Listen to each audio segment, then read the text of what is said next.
રાજકોટ 79માં સ્વતંત્રતા પર્વની ઉજવણી રાજકોટ પોલીસ હેડક્વાર્ટર ખાતે કરવામાં આવી। Story report by Sandeep Chavda, Rajkot. આજ રોજ રાજકોટના તમામ જનતાને અને ગુજરાતવાસીઓને તમામને આ સ્વતંત્રતા પર્વની હું શુભેચ્છા પાઠવું છું। આવો આપણે બધા મળીને આજને દિવસે દેશની રક્ષા અને દેશના વિકાસ માટે सहभागी बनिए।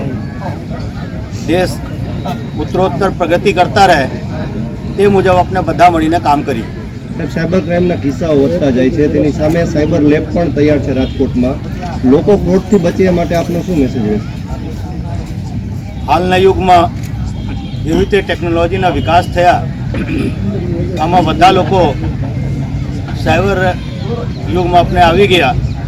જેવી જ રીતે આપણે આમાં વધારે કરતા ગયા, આવી રીતે ક્રાઇમ પણ આ વિસ્તારમાં વધતા ગયા।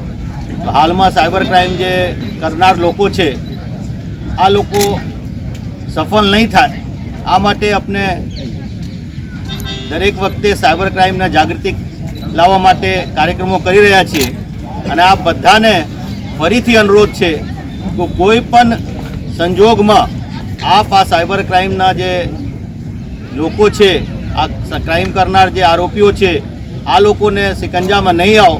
જ્યારે પણ આપને કોઈ પણ શંકા જાય ત્યારે તરત જ પોલીસને સંપર્ક કરો।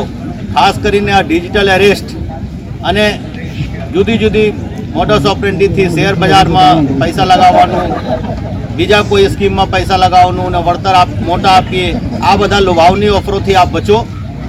અને જો કંઈ આપને સાથે બનાવ બની જાય તો તરત જ 1930 પર કોન્ટેક્ટ કરીને પોલીસને જાણ કરો, તે આપ બધાને વિનંતી। સર, તહેવારો આવી રહ્યા છે, મોટાભાગે ઘણી બધી ઘટનાઓ તહેવારોમાં થતી હોય છે, નાગરિકો પણ એલર્ટ રહે અને પોલીસ પણ એલર્ટ રહે, એના માટે કોઈ આવે?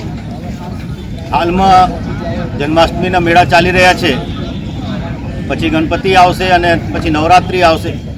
આ તહેવારો દરમિયાન આપણે બધા એલર્ટ રહીએ, સાવધાની રાખીએ, કોઈ પણ અનબનાવ ન બની જાય તે માટે આપણે બધા સાથે મળીને પ્રયાસ કરીએ। અને આ જે તહેવારના મૂળ હેતુ છે, હર્ષોલ્લાસ સાથે ઉત્સવને ઉજવણી કરવાનું, આવી રીતે આપણે બધા મળીને આને ઉજવણી કરીએ।